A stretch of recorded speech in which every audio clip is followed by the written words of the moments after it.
Hello and welcome to this Foster Care Institute online training webinar, Oppositional Defiant Disorder. I am your host, Dr. John Rbwo, founder and director of the Foster Care Institute.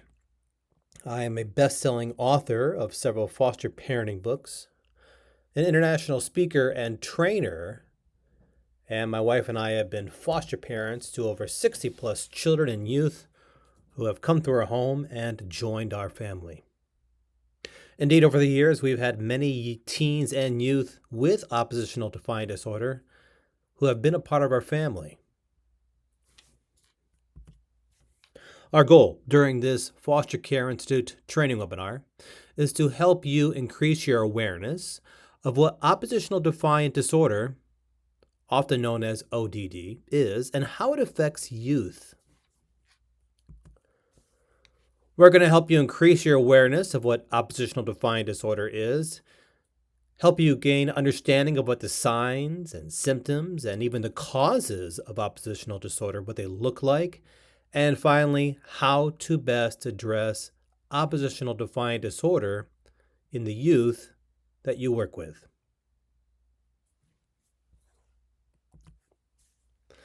Let's look at what one parent said about their child who suffered from oppositional defiant disorder. Quote, "Kids with oppositional defiant disorder may seem to feel the most comfortable in the midst of a conflict, which is exhausting for everyone involved, even the children." End quote. Now, if you have worked with youth who suffer from oppositional defiant disorder, then you probably would agree that it is indeed exhausting, not just for the teen who suffers from oppositional defiant disorder, but for everybody in the home, everybody in the facility, the other teens in the home, the staff in the facility, the caseworkers, managers, etc. Everybody suffers in some way from oppositional defiant disorder. Now, let's examine what exactly oppositional defiant disorder is, or what is ODD. According to the Johns Hopkins Medicine, they say this about oppositional defiant disorder. Oppositional defiant disorder, ODD, is a type of behavior disorder. It is mostly diagnosed in childhood. Children with ODD are uncooperative, defiant, and hostile towards peers, parents, teachers, and other authority figures. They are more troubling to others than they are to themselves. And again, we thank the Johns Hopkins Medicine for their definition of oppositional defiant disorder. WebMD defines oppositional defiant disorder as the following. Oppositional defiant disorder, ODD, is a behavior disorder in which a child displays a pattern of an angry or cranky mood, defiant or combative behavior, and vindictiveness towards people in authority. The child's behavior often disrupts their daily routine, including activities within the family and at school. And again, we thank WebMD for their definition of ODD. And finally, Cleveland Clinic defines oppositional defiant disorder as the following.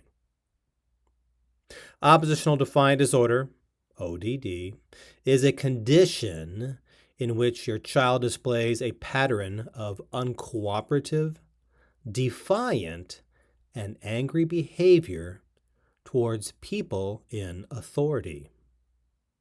And we thank Cleveland Clinic for this last definition.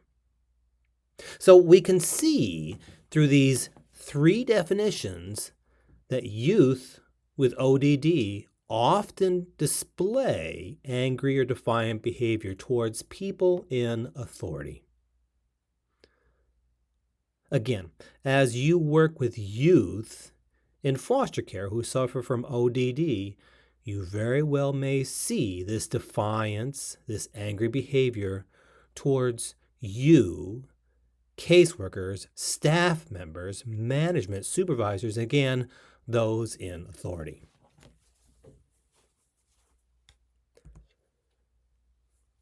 As we've seen here at the Foster Care Institute, there are many myths and misconceptions regarding youth in foster care. There are also myths and misconceptions about oppositional defiant disorder as well. I think it's important for us to look at some of those myths and misconceptions as well as some of the truths that surround oppositional defiant disorder. To begin with, one myth is this, that oppositional defiant disorder only occurs in children. The truth is that while oppositional defiant disorder is most often diagnosed in children, youth, teenagers, and adults can also suffer from ODD, from oppositional defiant disorder. It is not something that is relegated only to children. Many youth in foster care suffer from ODD. There is the myth that oppositional defiant disorder is always a result of trauma that somebody has suffered. The truth is different. The truth is that while oppositional defiant disorder may occur after somebody has experienced some sort of trauma, trauma is not always the cause of oppositional defiant disorder.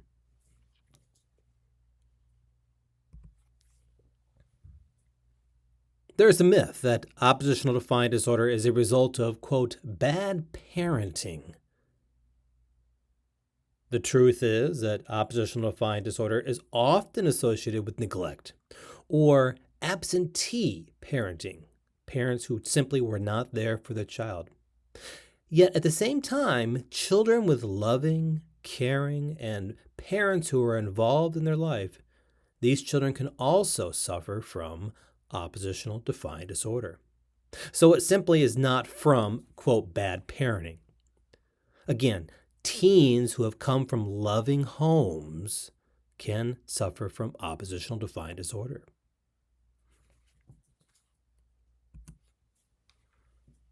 There is one myth that states that oppositional and conduct disorder are the same thing. The truth is this: oppositional defiant disorder involves irritable, argumentative, defiant behavior in a teen. Those with oppositional defiant disorder, they might defy or they might ignore the rules or the expectations in the home.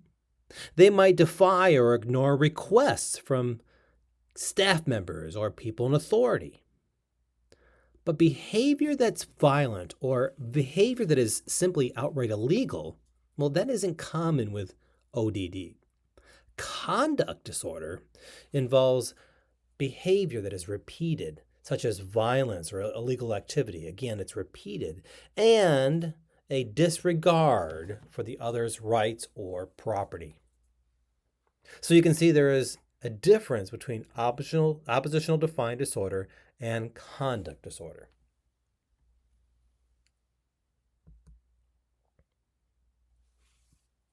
One myth states that oppositional defiant disorder in regards to the punishment that is revolved around it. Punishment, the most effective way is the most effective way of correcting ODD and to correct the behavior. Well, that's not quite true. Studies indicate that harsh punishments, they do not help. They not only not help with oppositional defiant disorder, in truth, harsh discipline can be a risk factor for developing oppositional defiant disorder. So one can see here that harsh discipline simply does not work for a teen or a youth or somebody who suffers from ODD in regards to trying to address or even correct the behavior.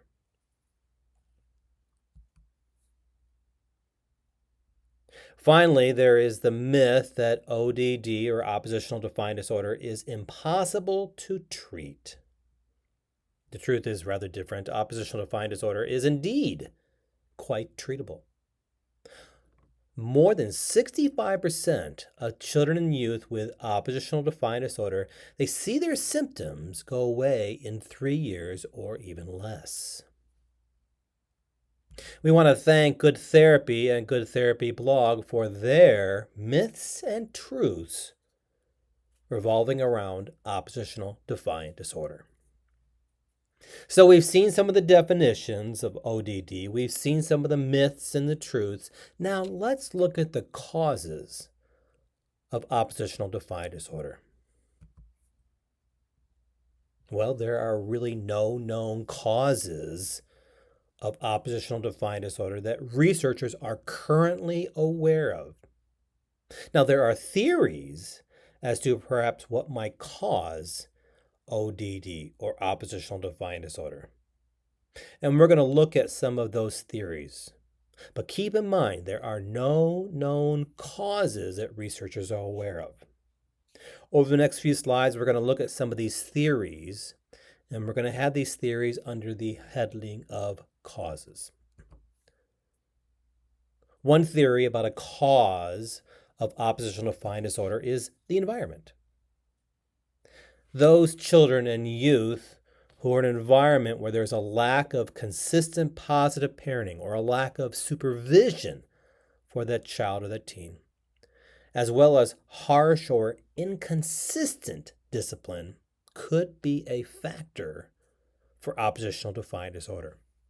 A few slides ago, we looked at the truth that harsh discipline does not help ODD. In fact, it might be a cause of it. And here we see that that is one theory of oppositional defiant disorder, is that harsh, inconsistent discipline and the lack of positive parenting or supervision. Along with that, abuse and neglect towards that child or towards that youth may also be a factor in the youth developing oppositional defiant disorder.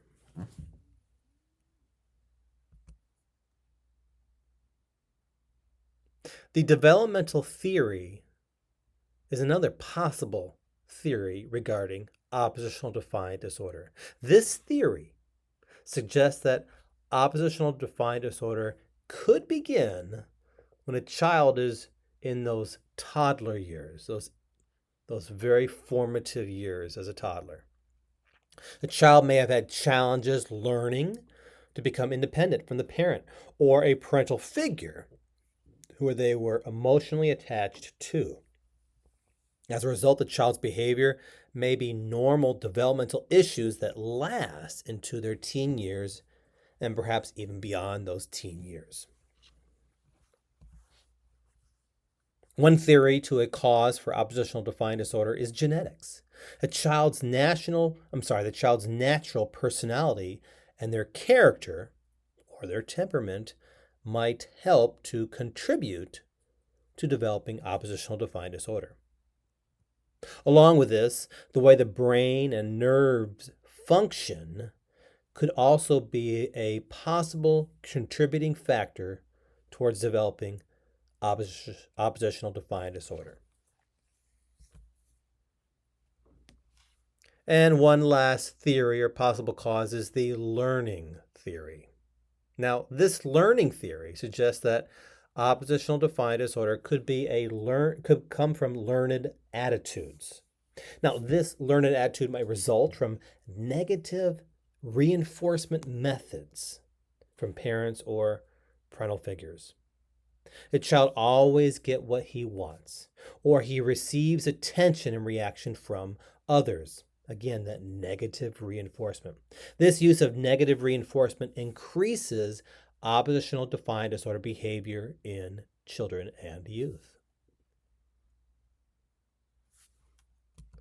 Let's look at what another parent said about oppositional defiant disorder. Quote, Oppositional defiant disorder is not caused by bad parenting. I am not a bad parent. So we've looked at some of the causes of oppositional defiant disorder. What does it look like? What are some of the signs or some of the symptoms surrounding oppositional defiant disorder? It's important for us to understand what those signs and symptoms might be. Signs and symptoms of oppositional defiant disorder often begin during the preschool year of a child's life. Sometimes it may happen later, but many times the signs and symptoms begin to develop during those preschool years. Almost always does it occur before their early teen years. So people begin to see those signs and symptoms of oppositional defiant disorder in a child, again, during those preschool years. That's when it begins to show those signs. Very rarely do the signs and symptoms begin to show during those early years. It's possible, but most likely it's going to happen during those preschool years. Some of these signs might be that a child or youth has a very angry or irritable mood. The teen might often and easily lose his temper. One sign is that the teen is frequently touchy and easily annoyed by others, other teens his age, other adults, parental figures, teachers, therapists, caseworkers, etc. He may often and easily be annoyed by them. Teens who suffer from oppositional defiant disorder are often angry and resentful. They may often argue with adults and people in authority. They may actively defy, or they may actively refuse to follow your requests and to follow the expectations and rules that are in place, whether in school, whether in a family environment, whether in society, whether in the residential home. And he might often annoy, or he might often upset people on purpose, doing so to blame others for his own mistakes or his own misbehavior. For those teens that suffer from oppositional defiant disorder and they have misbehavior, they may blame somebody else as a result. Those teens who have oppositional defiant disorder may often have hurtful and revengeful behavior. They may say mean and hateful things when they are upset, when they are filled with anger. They may try to hurt the feelings of others in the home, and they might try to even seek revenge, which is also known as being vindictive. They might try to seek revenge on people that they feel have wronged them in some way. And those teens who suffer from oppositional defiant disorder might show vindictive behaviors at least two times in the past 6 months. We thank the Mayo Clinic for these signs and symptoms surrounding oppositional defiant disorder. In regards to diagnosis of oppositional defiant disorder, if you see a teen, if you see signs of oppositional defiant disorder in a teenager, well, it is advisable that you get a diagnosis from your doctor or specialist as soon as it is possible. The doctor may try to talk to you and the teen, and even perhaps a teen's teachers, about his behavior in the home, his behavior at school, his behavior perhaps in the workplace, his behavior around others his age. The doctor may also try to spend some time observing the teen. In addition, the teen may have to have some mental health tests as well.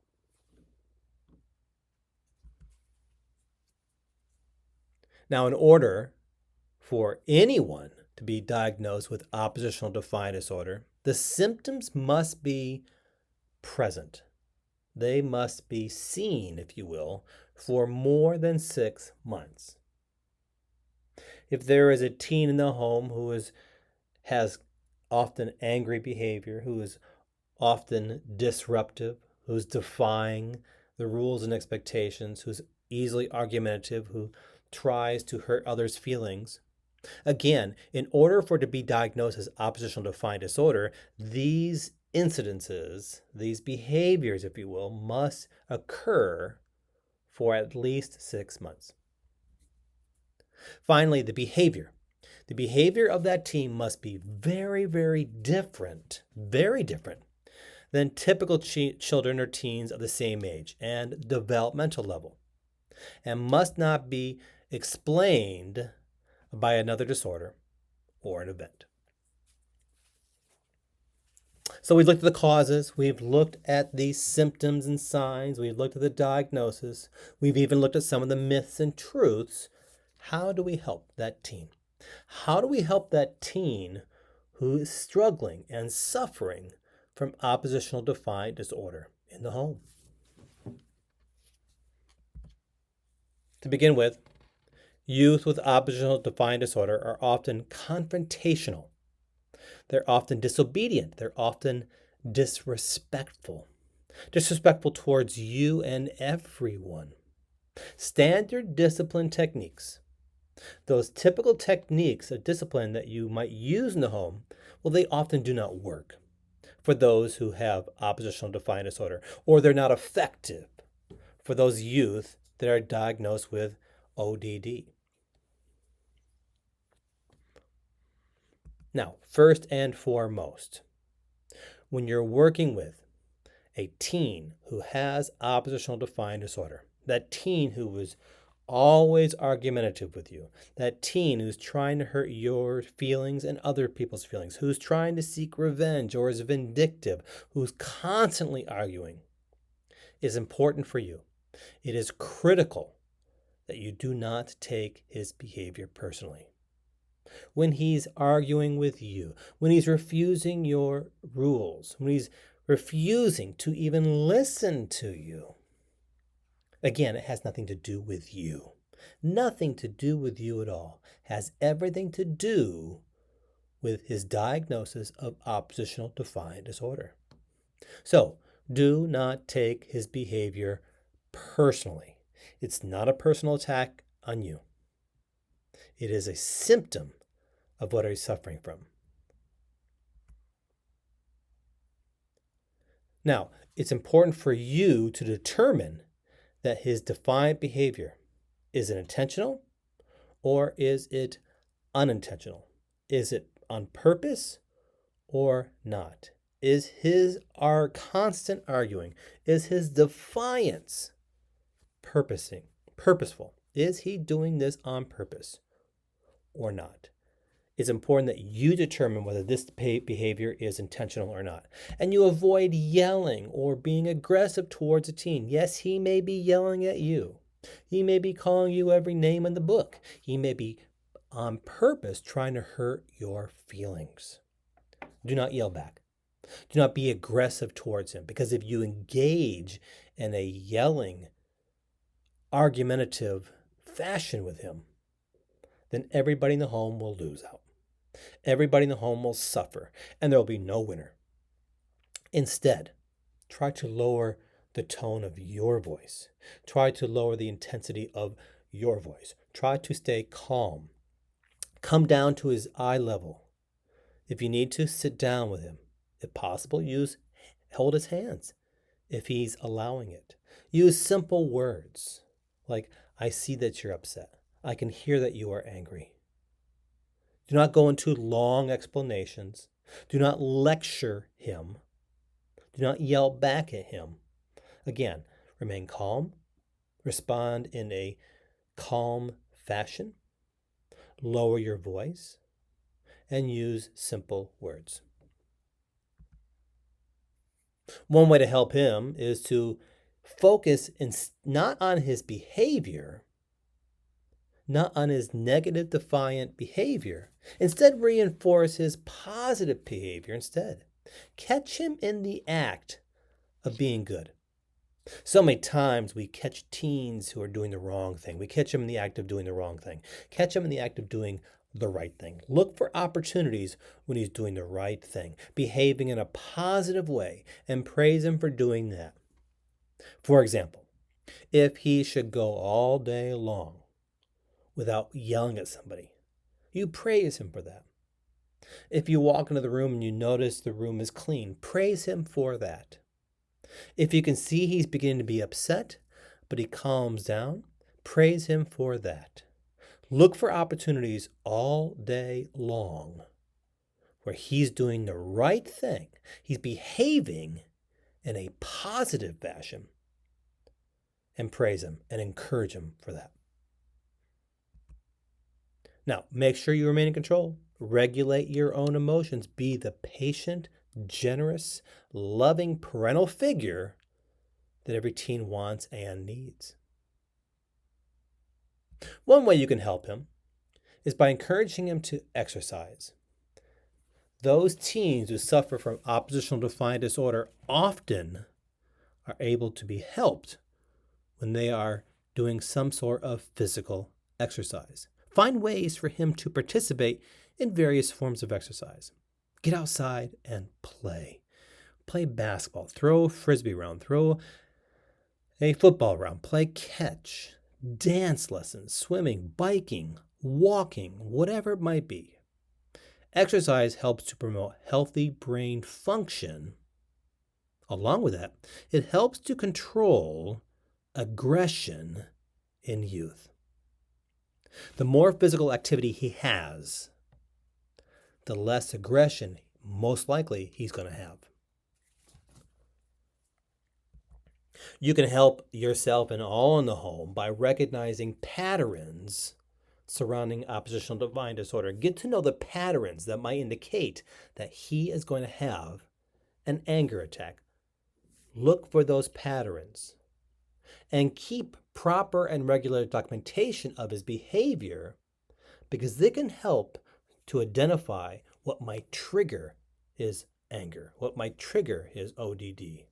Along with that, when you're keeping regular documentation of his behavior, this can also help to suggest effective and helpful interventions. So keep a record of his behavior and keep a record of what you believe triggers that pattern of oppositional defiant disorder in him. Now, for those youth who suffer from oppositional defiant disorder, one way to help him is to be very clear, very concise, and even very simplistic with your house rules and the expectations that are in place. Explain to him what behaviors are expected and tolerated in the home and what behaviors are not tolerated in the home as well. Along with that, explain to him in very simple terms the consequences that he might suffer as a result from breaking the house rules. Again, do not lecture him in this. Be very simple in your explanations. Be very simple and clear when you describe to him what the house rules and expectations are, and what behavior will be tolerated and not tolerated, and finally, the consequences. Now, make sure you are consistent with this. Make sure that you are consistent with the consequences that are in place. If he should be angry one day and a consequence is placed, and the next day there are no consequences for his same or similar behavior, then all of your efforts will be for naught. As we've seen here at the Foster Care Institute, youth need routine. Youth thrive on routine, especially those youth who are in crisis, youth in the foster care system. Remember, many youth placed in foster care may never have had routines in their life. They may have come from an environment where there were no expectations, no routines, no consistency in their life. But they need that routine. So put in place defined routines that are very simple, very Clear, it's very simple and clear, but they're defined. Routines for morning, before school, after school, before bedtime, and stick to these routines. Now, allow him to be part of the routine in regards to setting up any expectations and routines for him. Always be flexible when needed. Perhaps there's a birthday party. Perhaps there is a special movie on that all the teens are going to watch in the home.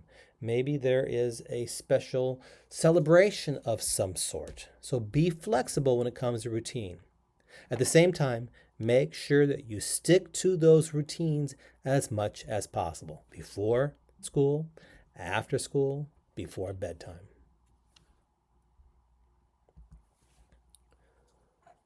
For those teens who are having a moment of oppositional defiant disorder, if you will, use a predetermined code word, a code word that you and he have discussed and agreed upon beforehand. When you see that he's becoming to have that angry outburst, you can see in his eyes and in his voice and his behavior that there's going to be a moment, if you will, of oppositional defiant disorder, then use that code word. That code word that you already have discussed with him previously. That code word might be one that reminds him to calm down, if you will. Now, he can also use this code word with you to indicate that he's becoming upset, that he's becoming filled with anger. So this is a code word that both of you can use. You use it when you see the anger beginning to flare. And that code word, again, is a reminder for him to calm down, if you will. He can use that code word to you to let you know that he is beginning to become upset.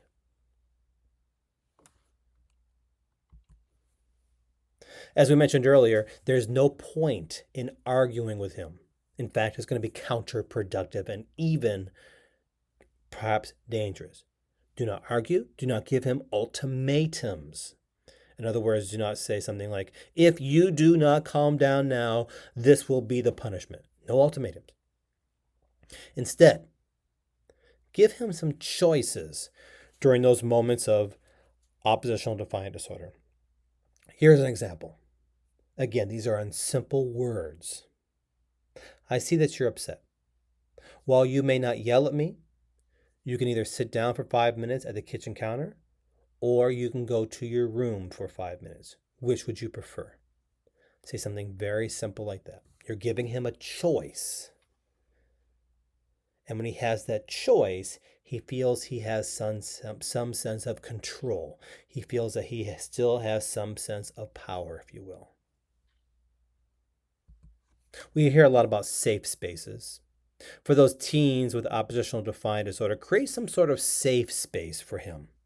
A safe space that he can go when he's having emotional difficulty or moments of oppositional defiant disorder. This area might allow him to cool down, if you will. This safe space might be a special place in the house. It could be his room. It could be on a porch. It could be on the basketball court, etc. This safe space is a place that the two of you should agree upon.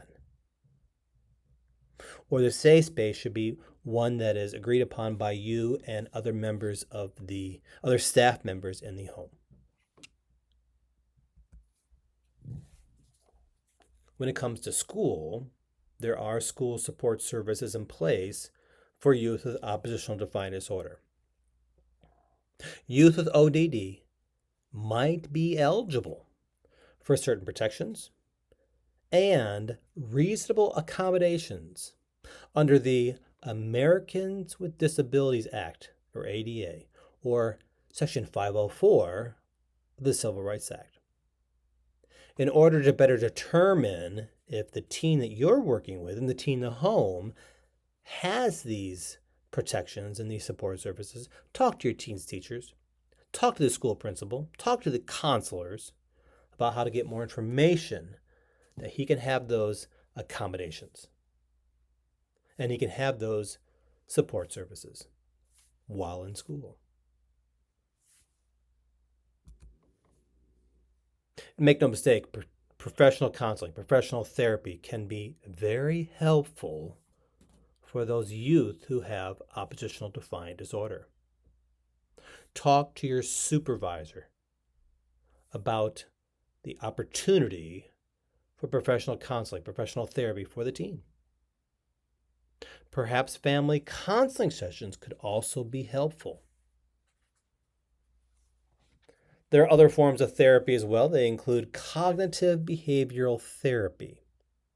Cognitive behavioral therapy helps the teen to learn better, to help to better solve problems, problem-solving skills, if you will, and able to communicate this through forms of therapy. The teen also learns how to control his impulses and his anger through cognitive behavioral therapy. We mentioned family therapy earlier. Family therapy helps make changes in the family by improving communication skills and by improving family interactions.